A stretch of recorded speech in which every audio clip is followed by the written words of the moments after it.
आपको स्टार्ट करेंगे। आपका जो फर्स्ट चैप्टर है चैप्टर 10 वो है simple harmonic motion and waves के बारे में। सिंपल हार्मोनिक मोशन, हार्मोनिक का जो लफ्ज़ी मतलब होता है वो आवाज़ पैदा करना, यानी कि इसमें ऐसी मोशन जिसमें आवाज़ पैदा हो रही हो उसे आपने इसका नाम दिया सिंपल हार्मोनिक मोशन का नाम दिया। सिंपल तौर पर ये समझ लें, डिटेल आप पूरे चैप्टर में डिस्कस कर लेंगे, ठीक है।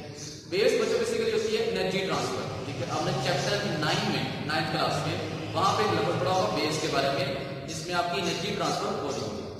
इन दोनों पॉइंट्स को आपने इस चैप्टर में डिस्कस करना है। तो जो आपका पहला लॉन्ग क्वेश्चन है सिंपल हार्मोनिक मोशन के बारे में, ठीक है। सिंपल हार्मोनिक मोशन को समझने से पहले आपने याद करें वाइब्रेटरी मोशन, या जिसे आप कहते हैं वाइब्रेशन, ठीक है।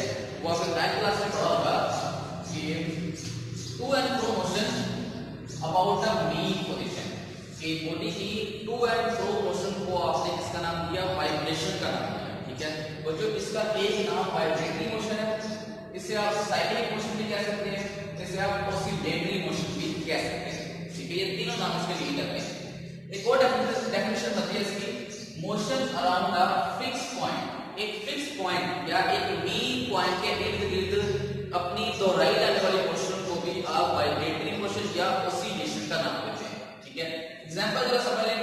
फर्स्ट एग्जांपल आपका पेंडुलम है, पेंडुलम ओ पॉइंट के ऊपर है, मीन पॉइंट के ऊपर है, ये ओ से पॉइंट ए पे जाता है, ठीक है। अगर आप इसे लेके जाते हैं फोर्स लगा के, आप ओ पॉइंट से पॉइंट ए पे ले जाते हैं, ठीक है। उसके बाद बच्चों ये जाता है, अगर आप इसे छोड़ेंगे तो ये जाएगा ओ से ए से ओ की तरफ दोबारा, ठीक है। फिर उसके बाद ये ओ पॉइंट से किस पॉइंट की तरफ जाएगा, बी पॉइंट की तरफ जाएगा, ठीक है। फिर एक्सट्रीम के बाद ये जाएगा दोबारा ओ पॉइंट के ऊपर, बी से ओ पॉइंट के ऊपर जाएगा, और ये ओ पॉइंट से दोबारा किसके ऊपर जाएगा, ए पॉइंट के ऊपर जाएगा। तो ऐसे ही अपनी मोशन को बार बार दोहराएगा, ठीक है। इस पॉइंट के लिए तो एक मीन पॉइंट के लिए, एक फिक्स पॉइंट के लिए, तो motion around a fix point को भी आप इसका नाम देते हो वाइब्रेशन या ऑसिलेशन का नाम देते हो। तो साइक्लिक क्यों कहते हैं? बेसिकली साइक्लिक मोशन होता है कि जहां से आपका बॉडी स्टार्ट करे वहीं पे आके आपका एंड कर गया। तो बॉडी ने स्टार्ट कहां से किया, पॉइंट ए से किया, मोशन के बाद बॉडी कहां पे वापस आया, पॉइंट ए के ऊपर वापस आया, तो एक साइकिल कंप्लीट हो गया। इसलिए इसको आप किसका नाम देते हो, साइक्लिक मोशन का भी नाम देते हो, ठीक है। एग्जांपल बच्चों इसने अपनी पेंडुलम की जो भी आपने डिस्कस की, ठीक है। बच्चों इसी की एक स्पेशल टाइप है, या यानी इसकी एग्जांपल है सिंपल हार्मोनिक मोशन, ठीक है। सिंपल हार्मोनिक मोशन जैसे आप SHM शॉर्ट वर्ड में भी डिनोट करते हो, ठीक है। बच्चों स्पेशल टाइप है वाइब्रेटरी और ऑसिलेटरी मोशन, ये स्पेशल टाइप है वाइब्रेटरी या ऑसिलेटरी मोशन की। बच्चों इसको डिफाइन कैसे करते हैं? बेसिकली सिंपल हार्मोनिक मोशन में जो नेट फोर्स है वो डिस्प्लेसमेंट के डायरेक्ट होती है, डायरेक्टली मोशन होती है, यानी कि अगर आप फोर्स को ज्यादा करेंगे तो आपका डिस्प्लेसमेंट भी क्या हो जाएगा, ज्यादा हो जाएगा। अगर आप फोर्स को कम करेंगे तो डिस्प्लेसमेंट भी क्या होगा, कम होगा। एक पॉइंट इसका ये बनता है। सेकंड पॉइंट क्या बनता है आपका, फोर्स किस तरफ होती है, टुवर्ड अ मीन पोजीशन, ठीक है। ये दो पॉइंट जो पूरे के पूरे आर्टिकल में आपने समझने हैं, ठीक है। ये सिर्फ दो पॉइंट, इन दो पॉइंट को आपने समझना है पूरे आर्टिकल, ठीक है। इन दो पॉइंट को अपने माइंड में रखना है कि SHM क्या होता है आपका, जिसमें नेट फोर्स प्रोपोर्शन हो डिस्प्लेसमेंट के, और फोर्स किस तरफ मूव कर रही हो, मीन पॉइंट की तरफ मूव कर रही हो, ठीक है। एग्जांपल के तौर पर फर्स्ट कर लें हॉरिजॉन्टल मास स्प्रिंग सिस्टम। इस सिस्टम के ऊपर आप ये अप्लाई करेंगे। बेसिकली एक मास के साथ आप स्प्रिंग अटैच कर देते हैं, इसको आपने किसका नाम दिया, हॉरिजॉन्टल मास स्प्रिंग सिस्टम का नाम दिया। ये इसकी एग्जांपल है, ठीक है। बच्चों आर्टिकल स्टार्ट करने से पहले एक छोटी सी डेफिनेशन है टाइम पीरियड की, ये आप डिस्कस करें। ये टाइम पीरियड की डेफिनेशन आपको आगे मिल जाएगी, ठीक है। हम आगे विषय डिस्कस करेंगे, लेकिन इसमें एक पॉइंट है जो आपने समझना है, वो टाइम पीरियड से रिलेटेड है, ठीक है। तो टाइम पीरियड क्या होता है, टाइम फॉर वन वाइब्रेशन, एक वाइब्रेशन के लिए जो टाइम होगा उसे आपने किसका नाम दिया, टाइम पीरियड का नाम दिया। फर्स्ट करें पॉइंट ए से बड़ी स्टार्ट किया, 2 सेकंड के बाद दोबारा किस पे आ गया, पॉइंट ए पे आ गया, तो मतलब इसका जो टाइम पीरियड है वो क्या है आपका, 2 सेकंड है। एक वाइब्रेशन इसने कितने सेकंड में कंप्लीट की है, 2 सेकंड में, ठीक है। ऐसे ही फर्स्ट कर लें, अगर एक वाइब्रेशन ये 10 सेकंड में कंप्लीट करेगा, ठीक है, तो इसका जो टाइम पीरियड होगा वो क्या होगा आपका, 10 सेकंड का होगा, ठीक है। इसको बच्चों आप डिनोट करोगे कैपिटल टी के साथ, ठीक है। यूनिट इसका सेकंड ये होगा। तो बच्चों ये डेफिनेशन है सिंपल हार्मोनिक मोशन की, जिसमें दो पॉइंट है, नेट फोर्स डिस्प्लेसमेंट के डायरेक्ट है, और फोर्स किस तरफ है, टुवर्ड द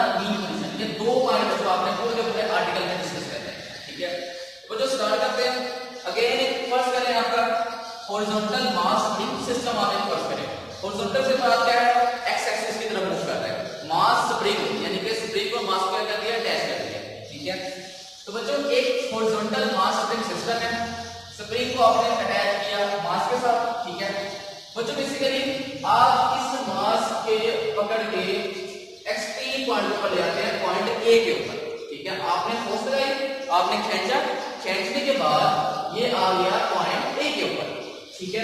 वो जो उसके बाद जब आप फोर्स को हटाएंगे तो ये जो मास है ये मूव करेगा टुवर्ड द ओ पॉइंट, फिर ओ पॉइंट से किस तरफ जाएगा, आपका बी पॉइंट की तरफ आएगा, फिर बी पॉइंट से किस तरफ आएगा, आपका ओ पॉइंट के ऊपर, और ओ से दोबारा किस तरफ आएगा, ए पॉइंट के ऊपर मूव करेगा, ठीक है। यानी कि ये इस तरह अपनी ऑसिलेशन को स्टार्ट कर देगा। ठीक है, यहाँ तक दोबारा सुन लें कि पॉइंट ओ के ऊपर आपका मास पड़ा हुआ है।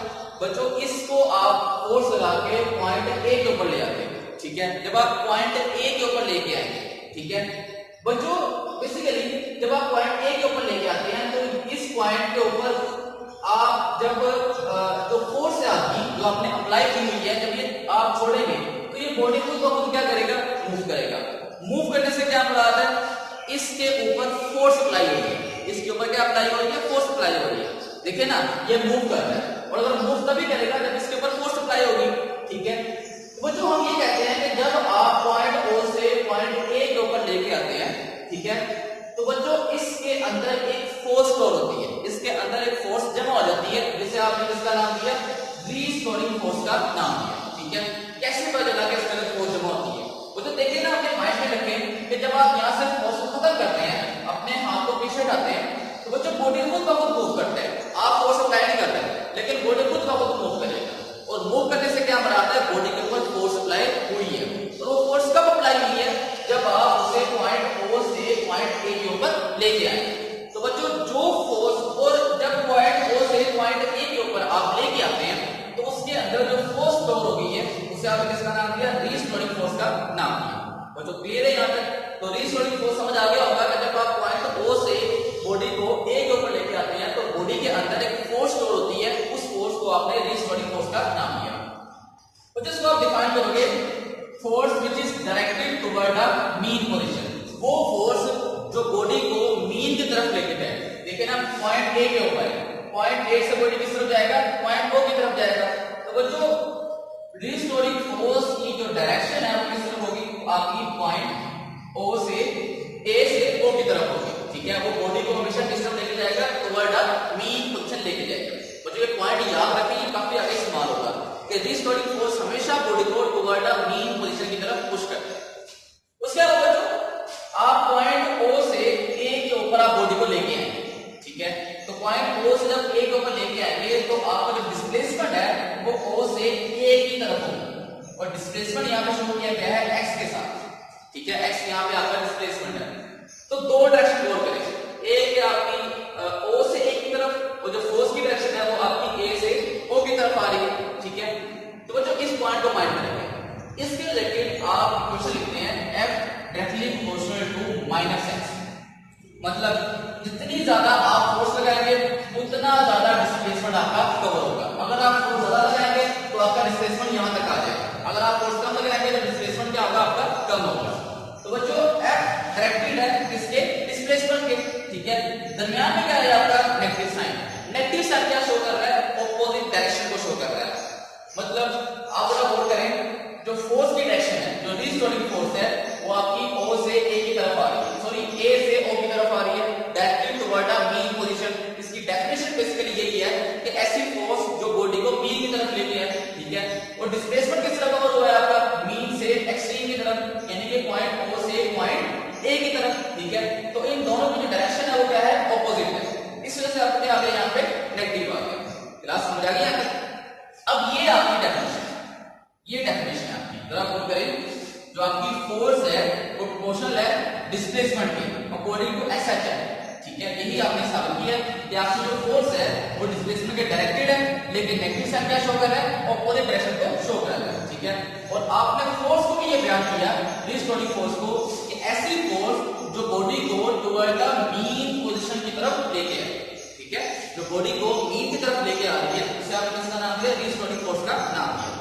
तो मैं उम्मीद करता हूँ समझ आ गई होगी इस पॉइंट की ये आपकी डेफिनेशन है एसएनएफ। और जो डायरेक्टिव क्वेश्चन है ना, आगे आप इक्वल लगाते हैं और साथ आप क्या लगाएंगे, कांस्टेंट लगाएंगे। ठीक है, यहाँ बेसिकली आपका जो एक्स है वो डिस्प्लेसमेंट है, डिस्प्लेसमेंट की जो डायरेक्शन है वो ओ से ए की तरफ है, ओ से ए की तरफ। ये मैं डायरेक्शन बार बार वाजे कर रहा हूँ क्योंकि आपकी ये आगे सारा का सारा यूज होगा इसी डायरेक्शन के ऊपर।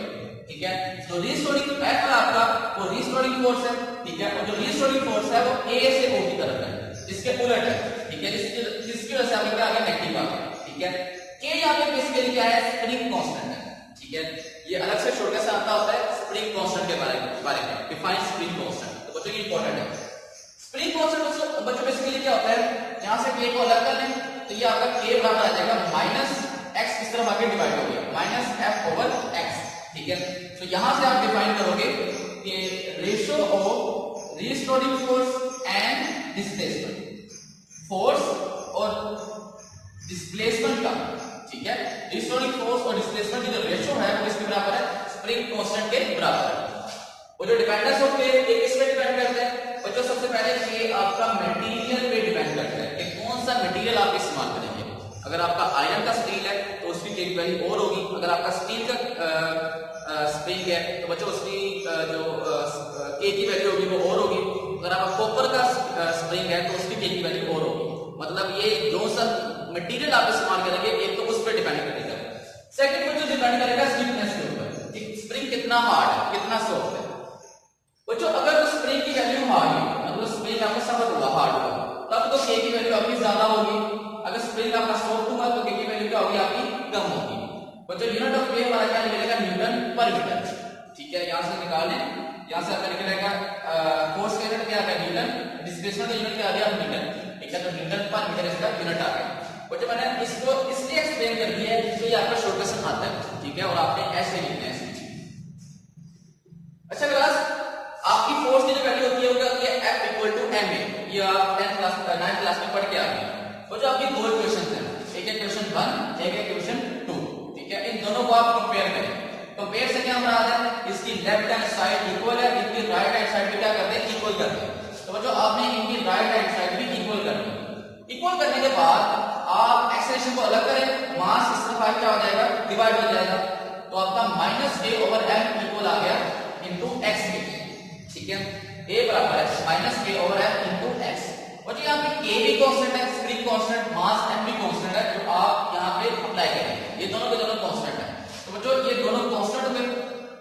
आप रिवर्स प्रोसेस करते हैं कि आप कांस्टेंट को हटाएं और उसके बाद आप इक्वल को हटाएं, तो एक पर क्वेश्चन आ जाएगा माइनस x पे। ठीक है, एक इसके आ गया माइनस x पे क्वेश्चन आ गया। बच्चों बिल्कुल सेम इक्वेशन यही आ गई। ठीक है, अब इसको एक्सप्लेन करेंगे। एक पर क्वेश्चन है x के, मतलब क्या है, जितना ज्यादा आपका डिस्प्लेसमेंट होगा उतना ज्यादा आपका क्या होगा, एक्सेलरेशन होगा। ठीक है, आपका क्वेश्चन है a ज्यादा है तो x भी क्या है, ज्यादा है। अगर a की वैल्यू कम है तो x की वैल्यू क्या होगी, कम होगी। माइनस से क्या मुराद है, नेगेटिव से मुराद क्या है, आपकी ऑपोजिट डायरेक्शन है। यानी कि आप पढ़ क्या है, x किस तरफ आ रहा है, o से a की तरफ आ रहा है, o से a की तरफ आ रहा है। ठीक है, इससे उलट क्या होगी, आपकी a से o की तरफ होगा। यानी कि एक्सेलरेशन क्या होगा आपका, toward the mean point. Force और एक्सेलरेशन दोनों किस तरफ आ रहे हैं, आपके टुवर्ड द मीन पॉइंट आ रहे हैं। ठीक है, वो जो याद रखिए पॉइंट, एक्सेलरेशन किस तरफ होता है आपका, directly toward the mean point. Direction क्या आ रही है आपकी, a पॉइंट से o पॉइंट के ऊपर। ठीक है, और जो आपका x है वो आपका o से a पॉइंट के ऊपर, मीन से एक्सट्रीम की तरफ जा रहा है। ठीक है, नेगेटिव साइन क्या शो कर रहा है, आपकी ऑपोजिट डायरेक्शन को शो कर रहा है। तो जी आगे समझ आ गया। बच्चों ये दो इक्वेशन है बेसिकली आपकी, एक ये, एक आपकी ये इक्वेशन। इन दोनों के अकॉर्डिंग आप कुछ इंफॉर्मेशन कलेक्ट करेंगे। ये दोनों के दोनों में फोर्स और एक्सेलरेशन दोनों डिस्प्लेसमेंट के डायरेक्ट आ रहे हैं। तो जरा गौर करें, अगर बच्चों x की वैल्यू 0 है, x से मुराद क्या है आपका, डिस्प्लेसमेंट। मीन पॉइंट के ऊपर आपका जो डिस्प्लेसमेंट होगा वो क्या होगा, 0 होगा। ठीक है, क्योंकि यहाँ पे आपका डिस्प्लेसमेंट 0 है, कोई डिस्प्लेसमेंट आपका शो नहीं होगा। बच्चों अगर x की वैल्यू 0 है, अगर यहाँ पुट करें x 0 है तो फोर्स भी क्या होगी, आपकी 0 होगी, क्योंकि डायरेक्ट है। अगर x 0 है तो फोर्स भी आपकी 0 है, तो बच्चों फोर्स भी क्या होगी, हमारी 0 होगी। तो बच्चों अगर x 0 है तो आपका जो एक्सेलरेशन है वो क्या होगा, 0 होगा। तो ये एक्सेलरेशन भी क्या हो गया, आपका 0 हो गया। ठीक है, ये इस इक्वेशन से आपने इंफॉर्मेशन कलेक्ट करनी है। अब एक्सट्रीम पे आ गए, के ऊपर आपका बॉडी एक्सट्रीम से मुराद ये होता है कि आपका बॉडी मैक्सिमम पॉइंट तक चला गया, मैक्सिमम हाइट तक चला गया, ये आपका मैक्सिमम डिस्टेंस उसने कवर कर लिया, ठीक है। तो मैक्सिमम डिस्टेंस कवर करने से क्या हमारा यहाँ पे जो एक्स की वैल्यू है वो क्या है आपकी मैक्सिमम है, ठीक है। ये क्या है आपकी मैक्सिमम। बच्चों अगर यहाँ पे एक्स की वैल्यू मैक्सिमम है तो फोर्स भी क्या होगी मैक्सिमम होगी, क्यों? क्योंकि आपका यहाँ पे रिलेशन कौन सा है डायरेक्ट है, तो फोर्स भी क्या है आपका मैक्सिमम, ठीक है। वो अलग बात है कि डायरेक्शन इसकी ऑपोजिट है। ऐसे ही अगर x मैक्सिमम है तो a भी क्या होगा मैक्सिमम होगा, क्यों? क्योंकि आपका डायरेक्ट रिलेशन आ रहा है, यहाँ पे a भी क्या आ गया मैक्सिमम आ गया। बच्चों जो एक्सट्रीम पॉइंट के ऊपर ये वाले पॉइंट है वही पॉइंट यहाँ पे होंगे, सेम पॉइंट होंगे, दोनों एक्सट्रीम पॉइंट होगा, ठीक है। यहाँ पे भी x मैक्सिमम, यहाँ पे फोर्स आपका मैक्सिमम और यहाँ पे एक्सेलरेशन क्या है आपका मैक्सिमम है, ठीक है। यहाँ तक यहाँ पे तीनों के तीनों पॉइंट आपके सेम आ जाएंगे क्योंकि एक्सट्रीम पोजीशन है ना, ठीक है। मीन और एक्सट्रीम दो पॉइंट होते हैं आपके, सिर्फ हम यहाँ डिस्कस करते हैं कि सेकंड एक्सट्रीम और फर्स्ट एक्सट्रीम, तो जो यहाँ तक आपका आ गया, ठीक है। अब हमने डिस्कस किया था टाइम पीरियड के बारे में। टाइम पीरियड क्या था? Time period for one vibration, ठीक है। वन वाइब्रेशन का जो टाइम पीरियड है उसे हमने इसका नाम दिया टाइम पीरियड का नाम दिया। वो जो टाइम पीरियड का फॉर्मूला इस केस में आपको गिवन है, ठीक है। आपने ड्राइव नहीं करना, आपको गिवन दिया गया है कि टाइम पीरियड इक्वल होगा 2 pi under root m over k। यहाँ पे m क्या है? मास है जो भी आप अटैच करेंगे, और k यहाँ पे क्या है? स्प्रिंग कांस्टेंट k, ठीक है। यानी कि आपका जो टाइम पीरियड है, जो इस बॉडी का टाइम पीरियड होगा, जो वाइब्रेशन ये करेगा, वाइब्रेशन कितने सेकंड में करेगा, ठीक है, वो डिपेंड करेगा कितना मास आप अटैच करेंगे और जो स्प्रिंग कांस्टेंट की वैल्यू है k वो क्या है। क्लियर है बच्चों यहाँ तक? ठीक है बच्चों, इस फिगर को जरा और समझ लें। एक बार दोबारा मैं एक्सप्लेन कर रहा हूँ। एक पॉइंट O से फर्ज करें आप लेके जाते हैं पॉइंट A के ऊपर बॉडी को, ठीक है। इस सारे आर्टिकल को पढ़ने के बाद अब आपको पता है रिस्टोरिंग फोर्स क्या होती है, ठीक है। अब आपको पता है कि आपके स्प्रिंग की वैल्यू क्या होती है। तो एक बार दोबारा समझें। पॉइंट O से आप बॉडी को लेके जाते हैं पॉइंट A के ऊपर, यहाँ पे आप फोर्स लगाते हैं। फोर्स लगाने के बाद आप बॉडी को छोड़ते हैं, आप फोर्स को खत्म करते हैं। जब आप फोर्स को खत्म करेंगे तो बॉडी को बहुत मूव करेगा। आपने कोई फोर्स अप्लाई नहीं की, लेकिन बॉडी तब भी क्या करेगा? मूव करेगा। तो इसका मतलब क्या है कि आपकी इस बॉडी के अंदर क्या स्टोर हुई है? रिस्टोरिंग फोर्स स्टोर हुई है, ठीक है। बच्चों यहाँ पे जब बॉडी O पॉइंट से A पॉइंट की तरफ जा रहा होगा, ठीक है, तो बच्चों मीन पॉइंट के ऊपर उसकी फोर्स की वैल्यू भी 0 है, उसके एक्सेलरेशन की वैल्यू भी 0 है, उसका डिस्प्लेसमेंट भी क्या है? 0 है। लेकिन तब भी बॉडी क्या करेगा? मूव करेगा। और जो ऐसा क्यों है? ऐसा होता है आपका इनर्शिया की वजह से। इनर्शिया याद करें, इनर्शिया क्या था? बॉडी की ऐसी प्रॉपर्टी है जिसमें या तो रेस्ट में रहे या मूव करता रहे, ठीक है। तो वो जो यहाँ पे बॉडी क्या कर रहा था? मूव कर रहा था। तो बॉडी चाहेगा कि वो मूव करता रहे, ठीक है। तो बॉडी यहाँ पे स्टॉप नहीं होगा। क्यों नहीं होगा? इनर्शिया की वजह से। हालांकि उसकी जो फोर्स की वैल्यू है वो 0 है, लेकिन due to inertia body move करेगा। बॉडी मूव करके जाएगा पॉइंट O से पॉइंट B के ऊपर। जब पॉइंट O से पॉइंट B के ऊपर जाएगा तो यहाँ पे आपका डिस्प्लेसमेंट मैक्सिमम है, फोर्स भी मैक्सिमम है, और आपका एक्सेलरेशन भी क्या होगा? मैक्सिमम होगा, ठीक है। फोर्स जो मैक्सिमम है मतलब क्या है? आपकी जो रिस्टोरिंग फोर्स है वो मैक्सिमम है, और रिस्टोरिंग फोर्स से मतलब क्या है कि ये बॉडी को किस तरफ लेके जाएगी? टुवर्ड द मीन पॉइंट लेके जाएगी। तो बच्चों यहाँ से रिस्टोरिंग फोर्स बॉडी को लेके जाती है टुवर्ड द मीन पॉइंट, और जब मीन पॉइंट को आती है तो रिस्टोरिंग फोर्स खत्म हो जाती है, उसकी वैल्यू 0 हो जाती है। लेकिन बॉडी आपका नहीं रुकेगा, क्यों?